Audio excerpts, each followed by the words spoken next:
Alright, let's just get right into this. Alright, UFC 264. I guess the big thing about this event was Dustin Poirier versus Conor McGregor, which is, titled as the greatest trilogy ever or whatever, right? But before we get into that shit show of a fight, we gotta talk about some of the undercards. First and foremost, we got Sugar Snap P. Sean O'Malley versus this Kris Moutinho guy who kind of looks like Ninja with that blue hair. It was a pretty good fight. It wasn't that bad. It definitely wasn't the worst fight of the night, right? Sean O'Malley kind of just showed that he was better than him, and Jesus Christ was he better than him. Look at how many punches he landed. He landed 249 punches, and 200 of those punches were at his head. I'm not surprised if this Kris Moutinho guy's brains is just a straight up omelet right now, bro.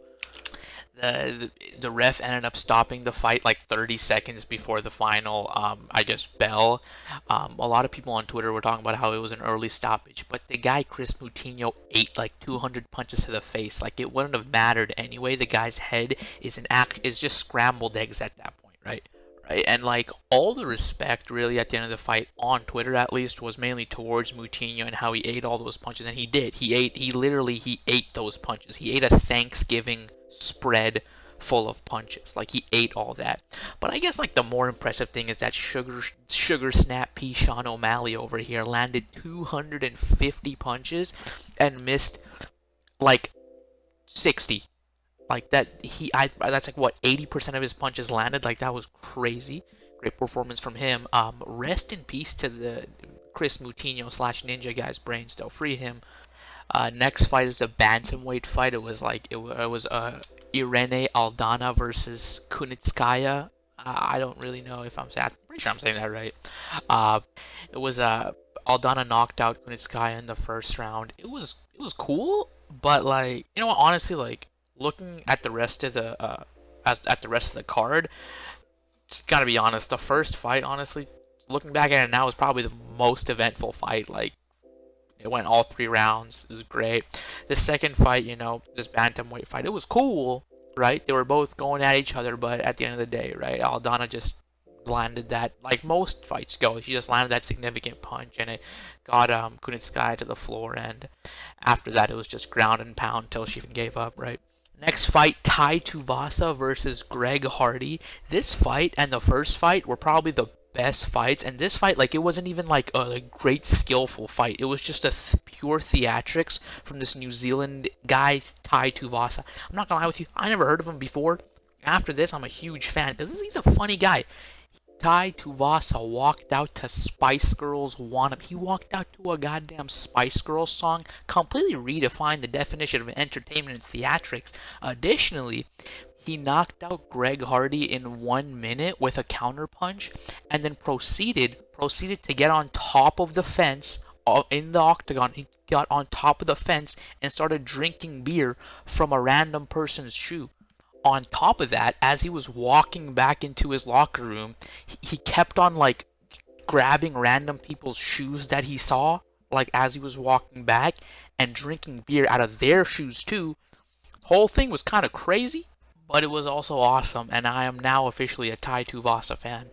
And next fight is Gilbert Burns versus Stephen Wonderboy Thompson.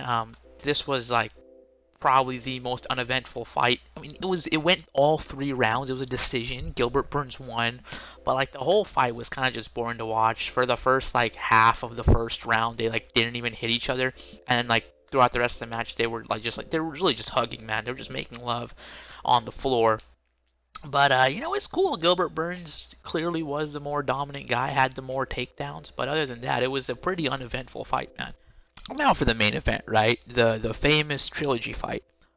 Now, from the 1 round we got before Conor McGregor decided to, trip on himself and knock himself out, honestly. For the 1 round we got, I'm not going to lie with you, I thought Conor McGregor was kind of dominating, right? If you look at the stats, Dustin Poirier landed more significant strikes. Honestly, it was close. It was close. It was really close. Poirier landed more significant strikes. Conor McGregor took Poirier down halfway through the first round and kind of almost got him in a guillotine choke.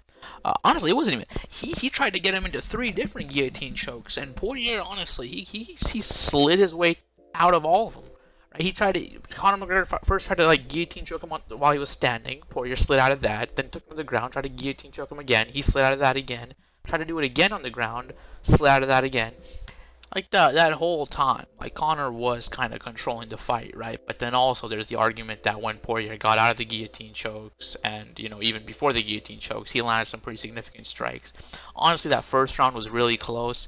If it were up to me, just because of the 3 different guillotine choke attempts, I would give it to Conor McGregor. But obviously, we all know how that ended. Homeboy tripped and knocked himself out. You know what I'm saying?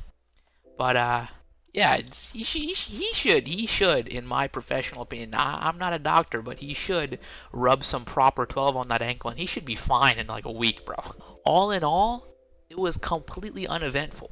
Like, look, if it were $20, it's cool. $20 for a few hours, that's great to watch. It's great TV to watch. But it was $70 to watch like five, 3 fairly boring fights and 2 like alright fights. $70 for that. It's just it's a waste of money and really just a waste of time. So my review for UFC 264, pretty boring fights, $70, not worth it.